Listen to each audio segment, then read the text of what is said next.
Assalamualaikum. Gosip Mak-Mak bersama YAYA merupakan satu rancangan di mana setiap ibu atau bahasa kampung, mak-mak bersembang, discuss dan juga sharing ilmu-ilmu tentang menyusu. Semuanya merangkumi dari segi menjaga anak, menyusu anak, emosi ibu dan juga cabaran pengalaman ibu-ibu di Malaysia. Hai, salam pengenalan. Saya YAYA Suhaimi di mana akan menemani Gosip Mak-Mak bersama YAYA. Okey, hari ini kita sempena Chinese New Year, kita membawakan seorang tetamu yang sangat orang kata support breastfeeding dan juga berbangsa Chinese. Okey, so hari ini kita bersama dengan seorang tetamu yang bernama Clarice ataupun lebih dikenali sebagai Baby Chia. So, hi Baby Chia. How are you today? Okay ke? Yes, fine, yeah, I'm fine, okay. Thank you. So, Baby Chia, boleh tak you perkenalkan diri and then you kerja sebagai apa dan berapa anak? Yes, I'm Clarice. Hello everyone, I am a project manager. I just have one baby boy in May and he's 8 months old now. Yes. Okay, so hari ni kita punya topik sangat-sangat panas bersama dengan Baby Chia, iaitu Persepsi Chinese Mom tentang breastfeeding. Menarik kan topik ni? So, nantikan sampai habis, okay? So, Baby Chia, kita bercakap tentang persepsi, okay? Persepsi Chinese Mom tentang breastfeeding. You ada first anak and then you pun fully breastfeeding. And then apa persepsi you terhadap breastfeeding ni? Kenapa you rasa nak fully breastfeed anak? During my pregnancy, I've actually attended a lot of breastfeeding classes and also preparing myself to fully breastfeed. I understand there's a lot of benefit for breastfeeding, like antibody from the breast milk to the baby, and thankfully I'm able to breastfeed. But during my first month, he is okay for breastfeeding, but during the 6th or 7th week, then I am having some drop in milk supply. Oh, okay. Yeah, and then I have actually find the Chinese herb in Chinese medical hall and to find the rice paper beef, and he told me that you need to boil this, and my first time boiling it is actually not successful. Oh, okay. Because of the rice paper beef, it's actually get all the water and then it's dry up the whole thing. I have to reboil the whole thing. So I've actually find a few other supplement so, and I found the lactation jelly. Okay. Yes. Until now my boy is 8 months, tak pernah sakit, tak pernah demam semua tu lah. So good. I'm actually supporting breastfeeding from the very beginning, and my goal is to breastfeed him until 2 years old. Okay, so I believe that you fully working mom, right? Yes. Okay, so boleh tak you share kepada kita kenapa you menyusukan baby you, and also macam mana you cari masa untuk you menyusukan baby while working tu? Okay, during my first 3 months it's actually quite easy because I was with baby all the time, and then when I go back to work I will find time to pump every 3 hourly. Luckily that my company actually supporting breastfeeding. Wow. Yeah, so the facility is there, so and the time we need to just arrange it, the time. When I'm back at home, then I will directly latch him. Yeah. So maknanya kata ramai ibu yang ambil mudah tentang menyusu ni. So you setuju tak ilmu dalam penyusuan ni sangat-sangat penting? Yes, it's very very important. It's because from the start how to prepare the milk or how to store the milk is from the start is very important. Yes. Because once the milk storage is wrong or anything, then it will cause baby to have food poisoning, milk poisoning and stuff. So yeah, this is very important. The knowledge must be actually being supported by lactation consultant from the start. Yeah, so I'm lucky enough to stay in the confinement center. So they are actually sharing with mothers like us or first time mom how to prepare the meal and how to store. Yes, betul. Bagi seorang ibu yang menyusu, ilmu penyusuan tu sangat-sangat penting supaya kita tak menjerumuskan diri kita ke arah kegagalan. So nantikan kita berehat sebentar. Selepas ini kita akan sambung lagi dengan topik yang lebih panas dan soalan yang lebih menarik. So stay tune. Hai, kembalinya kita di Gosip Mak-Mak bersama YAYA. So, sama tetamu kita iaitu Clarice, yang mana kita akan kupas lagi topik-topik yang lebih panas. Okay, so Clarice, pernah tak you rasa nak give up dalam menyusukan anak? Sebab anak you pun dah 8 bulan kan? So, perjalanan yang agak panjang juga. So, pernah tak on that time you rasa nak give up? Pernah juga nak give up, tapi not like if during the first 3 weeks lah, masa engorge lah, ada like susu tak boleh keluar tu semua kan, so masa tu lah nak give up. Tapi after lactation consultant dah consult macam mana nak keluarkan susu, macam mana nak pump semua tu, then dah lancar dah. So from there on memang steady lah until now. So you means bila ada cabaran, bila ada masalah, you cepat-cepat figure out how to settle. Alright, okay. So boleh tak I tanya you, kan you bekerja, and then sometimes of course kita stress, of course kita banyak kerja, kita penat apa semua, sometimes susu kita akan drop. So how you handle your emosi? Work is work, so whatever that is needed to be completed will be completed lah. So masa balik rumah mesti feel the time to jaga anak, menyusukan dia, let him sleep first, then only sambung kerja ke anything that we need to do mesti after that. Yeah. Wah, you punya mindset sangat-sangat powerful lah. Okay, dan sometimes kan, boleh tak kita nak tahu, of course bila kita breastfeeding ni, support system kita sangat-sangat penting lah kan. So boleh tak you share dengan kita, siapa support system you yang support you dalam breastfeeding, and jangan bagi you give up, and bagi you moral support? Yeah, true. There's support system. There's supposed to be. Sorry, my support system at home will be my husband and my mother. So my husband will actually support to actually prepare the breast pump, and then wash the breast pump, prepare cantik-cantik. So before I go to work, he already settle all the breast pump, letak dalam bag. That is very important, because it's like he appreciate. Kan, he show his appreciate to me, and then that's why he prepare. And then from my mom, she will actually prepare the milk for my baby. Every time, every feed he need, then she will prepare the right amount lah. Also, she will ensure that it's the right temperature. Wow. So these are the support system that needed to have in every family lah. I mean, whether it's not mom or taska ke, they have to have the sufficient knowledge to ensure that baby have the correct nutrition from the milk. Betul. Memang normally kita tengok rata-rata ibu-ibu di luar sana yang gagal menyusu because of support system tak strong. And then maybe juga support system tu, especially suami kita, mak kita tak tahu tentang ilmu breastfeeding. Then I believe that before you giving birth, maybe you dah study a few about tentang breastfeeding, and then your husband also join juga.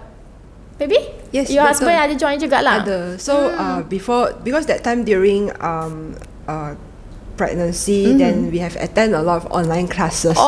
So from delivery until breastfeeding, what we need to do from the first few minutes after delivery, like skin to skin, room in, that we have already learned it from the online courses. And then we are also lucky enough to join one of the face-to-face session before delivering lah. So we know how to list down what we need to the doctor and say, we want to room in, we want to try exclusive breastfeeding during the first few hours of delivering the baby. Normally kan, kalau I jumpa dengan ibu-ibu di luar sana yang new mom, kebanyakannya dia fail. Even I sendiri pun I fail dalam breastfeeding I punya anak yang first. So macam you, walaupun you first baby, dan waktu you pregnant pun you dah expose dengan breastfeeding punya classes, everything semua. So boleh tak I tahu macam mana you tahu tentang kebaikan bernyusu, and then also macam you tahu kelas-kelas mana yang you nak cari? Siapa yang suggest dekat you, or you Google sendiri? Okay. I'm actually more on the studious type lah. So I need to explore what are the courses that I need to know, because I am lacking in this. I have a gap in knowledge, so I need to learn. So I will actually have the initiative, the self-initiative to go and find the courses that I want, then I register. Every week I will have at least 2 or 3 classes that they have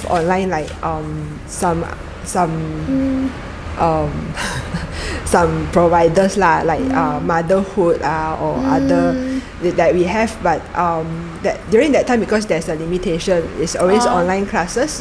So online classes is actually more to like sharing session by gynae or pediatrician. So these are the cost or the registered nurse for lactation, especially lactation, because I'm not confident at that time to breastfeed.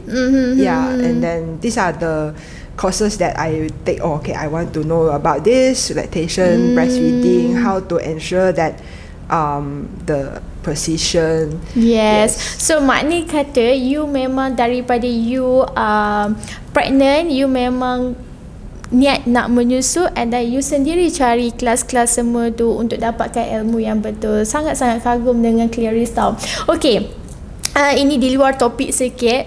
Kita bercakap tentang persepsi Chinese mom tentang breastfeeding. So a few mommies Chinese, betul, adakah you setuju a few mommies Chinese yang tak support breastfeeding and lebih rela untuk bagi susu formula?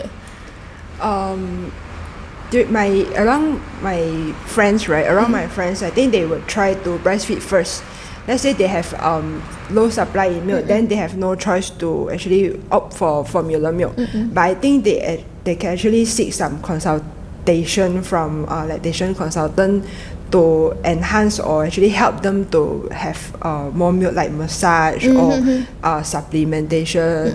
And because each and every one of us is different, but what we want to do is to provide the best for the baby, because baby is actually very fragile and growing at that time, right? So they have no choice to actually just to resort to formula milk from the beginning. Yep. So apa pandangan you tentang breastfeeding and then ibu yang lebih suka bagi susu formula, means bersalin je terus bagi susu formula, memang takkan breastfeeding sebab maybe takut daripada faktor body tak cantik. Adakah Chinese mom ada fikiran macam tu? Based on my experience, I think most of the Chinese mom will actually try to breastfeed first. Okay. Yeah, if body tak cantik, those I think is secondary lah. Most important is baby. It's the best or the priority for Chinese mom. Every mom will be the same. The baby will be their priority. But giving formula milk is actually a backup plan. Backup plan. Yeah, it's just a backup, because at that time there's no other option. Yeah. So maknanya kata Chinese mom ni memang akan breastfeeding kan baby lah. Yeah. Okay. The friends that I know, the kalangan my friends all also will breastfeed lah. Even though I have one friend that exclusively pumping, she did until 6 months lah, at least 6 months of exclusive pumping mom. Yeah. So I believe that breastfeeding is important, and also breastfeeding is actually an essential. Every mom should breastfeed their babies. Okay. And then kalau you rasa boleh sharekan kepada semua mommies kan, especially daripada Chinese pub, untuk lebih memilih menyusu, means macam kita Melayu, kita believe that menyusukan anak tu dapat some pahala, and then benda tu yang dituntut. Okay, bagi untuk Chinese, alright, memilih untuk breastfeeding itu adakah hanya disebabkan susu ibu adalah susu terbaik, ataupun ada kepercayaan Chinese terhadap breastfeeding? For me, right, as a not representative, as for me, right, I just believe that the breast milk is actually the best for the baby. Yeah, there's no like belief in something that we gain, but the best part for breastfeeding for me is that I have a really good bonding time with my baby, and whenever he sees me, he wants me to carry his sticks to me lah. Yeah, so this is actually I think a happiness for every mom, that a baby will actually like to stick to you, right? Yeah, then the time is actually very short. Every baby grow up very fast. Yes, correct. So nanti kan kita akan berehat seketika dan kita akan bertanyakan soalan yang lebih panas kepada tetamu kita. Stay tune. Okey, kembali kita bersama dengan gosip mak-mak bersama YAYA. Okey, kita bersama lagi dengan kita punya tetamu. Kali ni topik yang ke arah berpantang cara Chinese sambil kita breastfeeding. Okey, so Clarice, boleh tak you share dengan kita betul ke atau mitos ataupun fakta bila baby dan ibu lepas bersalin ni, ibu dan baby tu akan diasingkan atas sebab nak bagi ibu tu rehat yang cukup. Yalah, sebab dah penat kan. Dan betul ke benda tu ataupun sekadar mitos saja? Or depends on pada individu? It actually depends on individual lah. After mummies deliver the baby, actually mommy need to have rest lah. But rest also we have like hourly, 8 hourly. We cannot wake up like every 2 hours. But due to breastfeeding, we need to wake up like every 2 to 3 hours depending on the baby's needs. We won't have any like separation between the baby and mummies during confinement lah, masa berpantang tu. So baby will actually be, if let's say we berpantang at home, then we can always room in with the baby, and we need also someone to jaga the baby. But in confinement center that I went, so whenever the baby actually awake that and they need milk and he need milk, the nurse will actually bring baby to us and latch. Yeah, so this is actually a very very good support for breastfeeding in confinement center lah. So makna kata separatekan baby dengan ibu tu adalah mitos sajalah. Yes. Alright, okay. Actually kan kita, I sendiri sangat-sangat excited. I nak tahu cara pantang Chinese mom sambil kita breastfeeding anak tu. So boleh tak you share apa pemakanan you yang you dalam pantang sambil you nak kekalkan you punya milk supply tu? For me in confinement center, they will prepare those food which is very nutritious, like those every meal they have a soup. In the soup they have rice paper pea, peanut, soybean, goji berry, and of course those like herb which is breastfeeding friendly herb that is not excessively how to say, the herb that they use is like can I repeat? Okay. So the every meal that they serve in confinement center must have soup. In the soup they have rice paper pea, soybean, peanut, goji berry, all of this, and also the red dates. All of these herb so-called herb are able to help mummies to boost up their breast milk and also nutritious for the mummy and also the baby. And in addition to that, they have those like ginger. Yeah, ginger, meat, fish, and all of the item they serve is with ginger, so that they will say like buang angin, untuk keluarkan angin, so that you just after delivery then you don't get any angin, right? So these are the normal food lah. But the thing is that I don't consume the meat. Okay. Yeah, so you don't consume meat because of you veggie or you memang allergic dengan meat? I'm actually practicing non-meat intake because of health purpose. Okay. And this is actually a challenge for me because without meat, then where is my protein intake, correct? So and where is those DHA from the fish or the meat protein, right? So I actually consume plant-based protein. Yeah, this actually can help like soybean, chickpeas. These are those protein food that I'm taking during my confinement. So makna kata soybean you boleh makan waktu you dalam pantang? Yes, soybean actually increases milk supply. Soybean, peanuts. Sebab setahu I macam soybean ni dia bersifat sejuk kan. Selalu normally kalau macam benda yang sejuk kita tak boleh makan dalam pantang. So makna kata dalam Chinese punya cara pemakanan, soybean yang sejuk boleh makan? Soybean biji lah, the one that we put in the soup, yes can, but not the soybean after process. Air kotak. Bukan air soya lah. It's the soybean biji. Biji. And also chickpeas is biji, the chickpeas, you know. Then you just minum soup lah. Yeah, minum soup. Yeah, and then like you steam tofu, egg. egg will be after 3 to 5 days lah, because of the kan there's a luka, right? So we cannot take egg immediately. Must be 5 days to 7 days lah. Okay. So boleh tak you share dengan kita, macam kita pantang cara Melayu tradisional, kita ada a few pemakanan yang kita boleh makan, ada benda yang kita tak boleh makan. So adakah dalam dalam pantang Chinese ni ada benda yang certain food yang kita tak boleh nak makan? Mungkin dia akan cause kita bleeding ke apa ke? Yes, there's actually this Chinese herb called tong quai. Tong koi. Yeah, this is actually tong koi tu dia dalam bahasa lain? I don't remember the scientific name, but this tong quai is actually to melebihkan. Kayu Yeah, it's a kayu kind. Okay. Yeah, melebihkan darah. But the thing is that during that time when we eat, it will lebihkan darah. It will takut internal bleeding. So doktor pun akan sarankan tak boleh makan.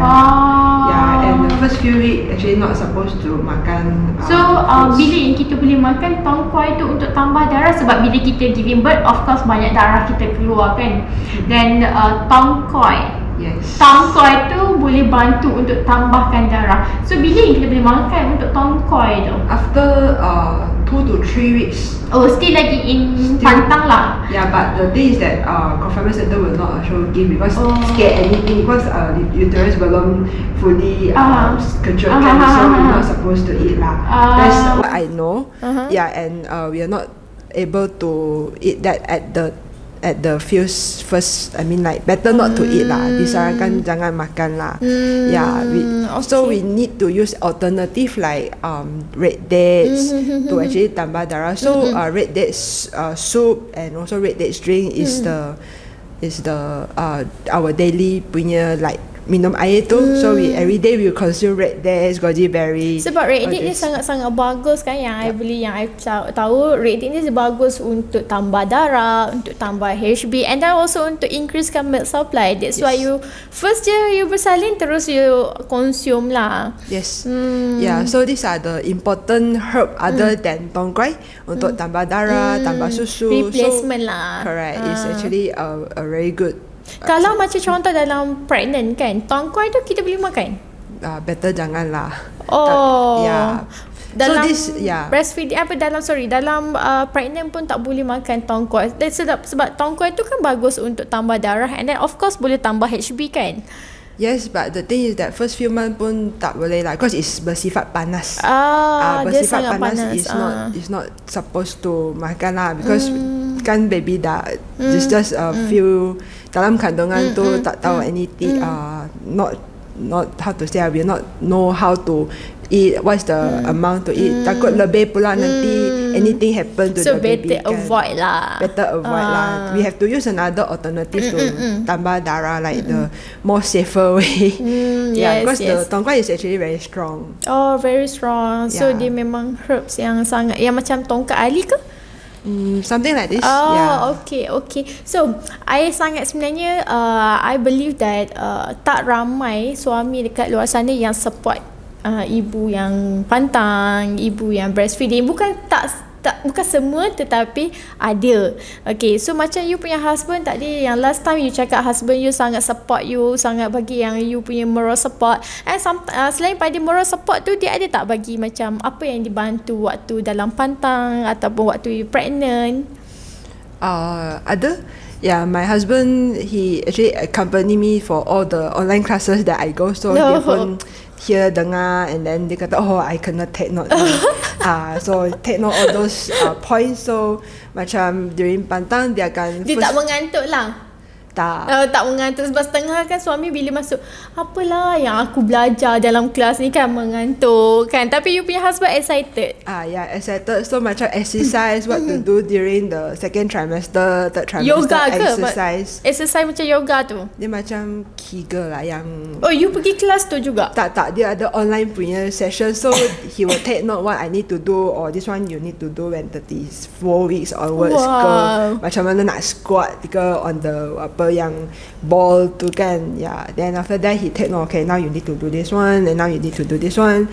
My husband dia akan take note lah what he learned from online class. So during which trimester I need to do what exercise, macam more walking during 36 weeks to 38 weeks ke, squat ke apa ke. So he will take note and then he say, oh, now you need to do this.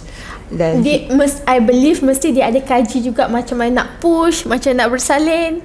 Adalah tapi dia more to like exercise yang kita kena buat lah. So we need to, because I am planning very much believe to deliver naturally, because I really scared to have this 6-7 inches of scar, right? And also 7 lapis lah. From the online classes we learn is 7 layers.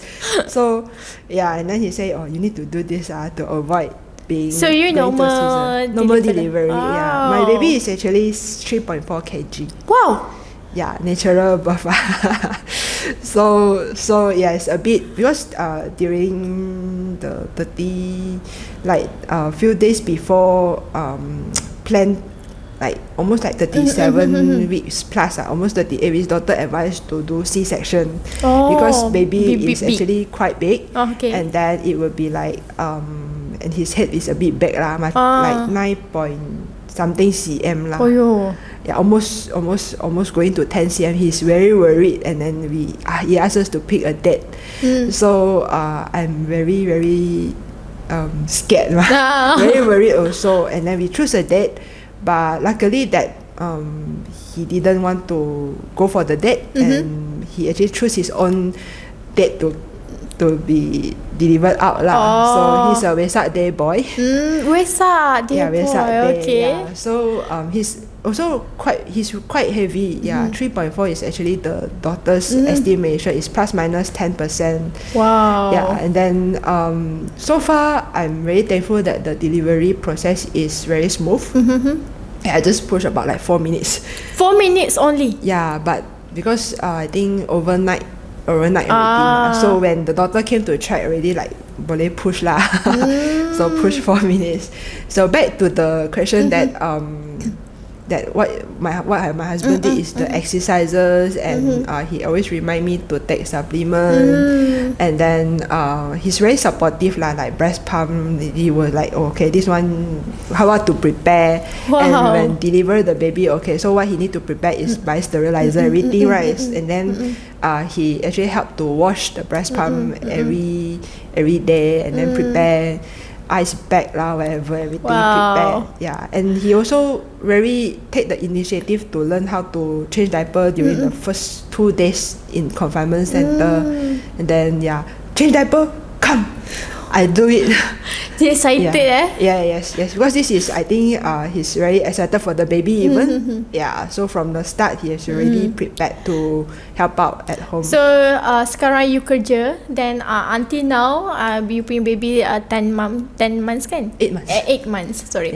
So sampai sekarang you punya baby dah 8 bulan. Every time you pergi kerja, you punya husband akan prepare you punya bag, pump, ice pack, everything on bag lah. And then you just ambil pergi kerja je. Yes, ambil pergi kerja je. Yeah. And so sebenarnya tak semua tugas seorang isteri untuk breastfeeding tu kepada ibu, betul kan? Yes. So benda ni kalau ada give and take dengan ibu, dengan ayah, benda tu akan easy, dan emosi ibu pun tak penat. So orang panggil apa, breastfeeding tu akan lebih smooth kan? Yes. Boleh tak I tanya you, pernah tak you punya husband fikir like macam, oh you tak ada susu, it's okay, I beli you susu formula?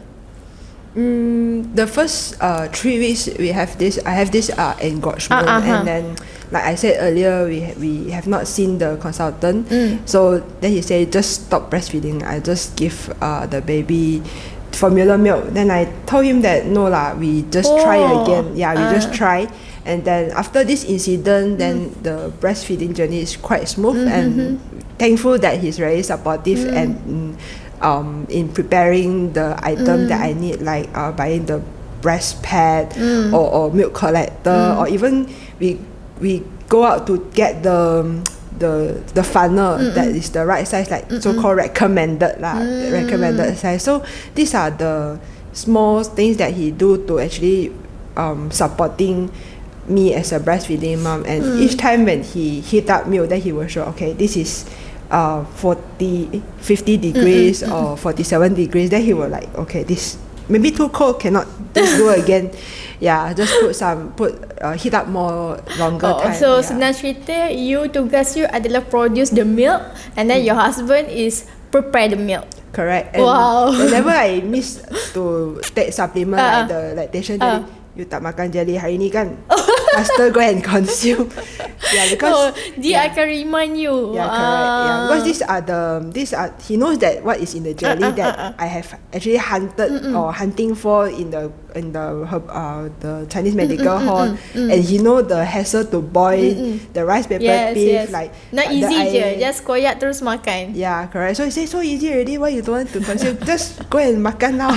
You know, Betul. Tapi I suka lah formula ni. Isteri ataupun ibu just produce the milk, and then husband prepare the milk. Kan? So benda ni akan lebih easy, and then lebih orang panggil apa? Baby tu akan menyusukan susu ibu tu sehingga 2 tahun without any problem. Kan? Sebabnya ibu just fikir macam mana nak adakan susu saja. Suami susu dah ada, and then prepare macam mana nak bagi kat anak.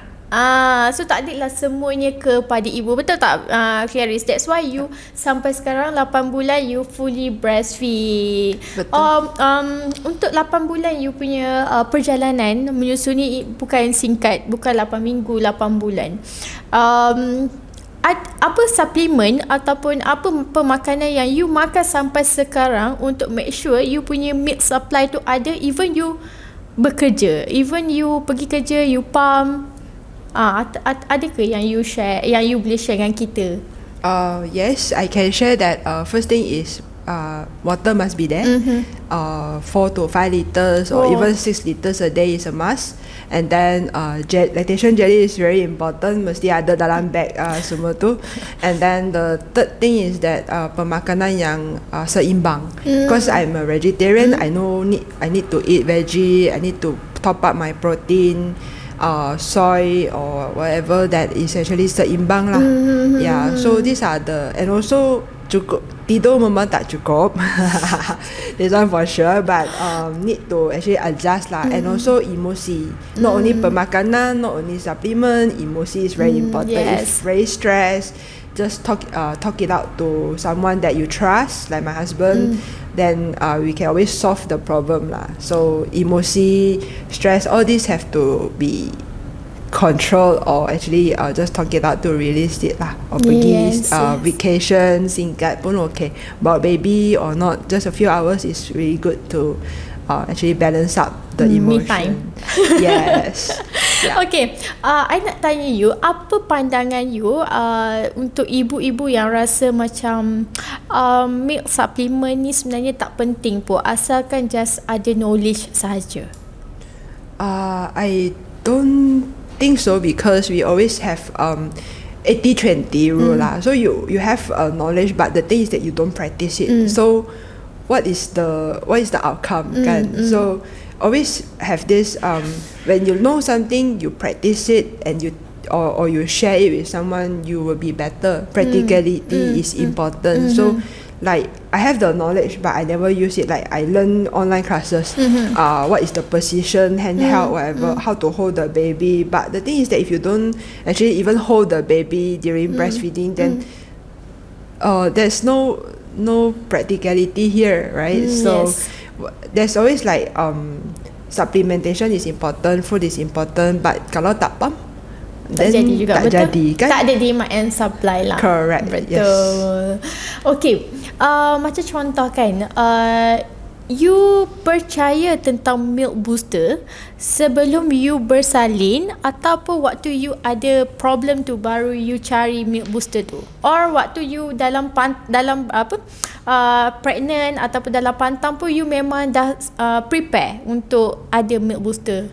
During pregnancy, yes. During pregnancy, you dah research lah. Yes, correct. Okay. Milk booster is actually very important, and also not only milk booster, it's actually supplementation during pregnancy, and also during birth, what is the first 10 days what I need to consume, what is the first 20 days I need to consume, and after that what is the maintenance part. It's very important to know all this, and also really consume it.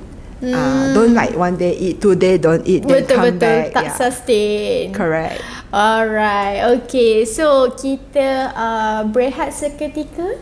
Okay, kita bagi nafas sekejap dan kita akan kembali selepas ini. Hai, kembalinya kita di rancangan gosip mak-mak bersama dengan Yaya. Okey, so kita ada soalan lagi yang kita nak tanya kepada tetamu kita. Okey, macam Clarice, you of course you ada kawan-kawan you yang tengah breastfeeding juga or almost nak give up. So macam you dah ada pengalaman, you dah ada knowledge tentang breastfeeding, pregnancy semua. Apa yang you akan buat kalau you ada circle yang almost give up in breastfeeding? Yes, for me I would want to know their problem first, maybe assess their problem, why, what is the issue that they are facing, or what's the problem that deterring them to breastfeed lah, like not sure, like the volume is less ke, positioning, or really because of the pump size not correct. So firstly assess the problem and then share what is from my experience, these are the things you need to do, like really is it due to supplementation, food intake, water intake, or really just the pump size is different. So these are the things that we need to assess from the start. Yeah, and then and don't give up. Breastfeeding is actually a journey that no one mom will give up. Yeah, because baby is our priority for, and no matter any moms lah. So betul. So actually breastfeeding is actually a journey that we can actually share, and also it's just a 2 years journey if possible. Yes. I'm actually very determined to breastfeed my baby until 2 years old. Yes. Yeah, for his immune system or the development of him. Yeah, and we need to like try our best lah, our very very best, not my level best, but my very very best in breastfeeding journey lah, because the time is very short, and the bonding time is actually very important for mother and baby. Yes, betul. Sebab 2 tahun tu sebenarnya bukanlah panjang, bukanlah sekejap. Okay, yang mana 2 tahun tu kita boleh enjoy the journey, mungkin kita boleh cipta banyak pengalaman, banyak memori yang sangat-sangat indah. Okay, so untuk kali terakhirnya boleh tak Baby Chia nasihatkan kepada ibu-ibu yang di luar sana yang mungkin tengah pregnant, mungkin yang tengah breastfeeding? Yes, so from my experience and also during my pregnancy up to my baby is 8 months old now, I believe that the important is gaining knowledge through any courses like breastfeeding, lactation courses, and also important in knowing supplementation, food intake during pregnancy, during postpartum, confinement, up to now, like after 8 months or 6 months or so. These are actually our habit, our lifestyle that we need to practice lah. So being able to breastfeed the baby healthily, also we need to consume healthily first, right? So all balanced diet and water intake, everything, these are the basic that we need to do. Yes, so without sufficient knowledge, then the habit or the lifestyle or maybe will be wrong, but with sufficient knowledge, with daily habit, then it will be right. Yes. Betul. So makna kata dekat sini sebenarnya dalam breastfeeding ni tak kisah Chinese, tak kisah Malay, tak kisah India, tak kisah apa-apa bangsa pun, kita memang support breastfeeding, dan breastfeeding tu adalah pilihan yang sangat terbaik. Okey, kita di penghujungnya, tetapi bagi yang menonton kita punya rancangan gosip mak-mak bersama Yaya, jangan lupa komen, like, share and subscribe kita punya YouTube, dan boleh komen apa sahaja pandangan korang tentang breastfeeding, ataupun boleh berikan kepada kami cadangan apa topik yang kami nak bawakan selepas ini. Jadi di penghujungnya kami ada sesuatu untuk diberikan kepada tetamu kita yang sangat-sangat hebat, dan kita doakan untuk baby Chia ataupun Clarice teruskan menyusu sehingga 2 tahun. So sepada Chinese New Year, kita nak beri kepada kita punya tetamu iaitu Clarice. So thank you Clarice for today, and then thank you juga Sudi join kita punya rancangan untuk hari ini. Jadi kita pun dah di penghujungnya. Saya mohon maaf anda kata ada terkasar bahasa ataupun mengguris mana-mana pihak. Rancangan ini, topik ini hanyalah untuk kita sesi sharing pengalaman dan ilmu. So nantikan kita di episod yang akan datang.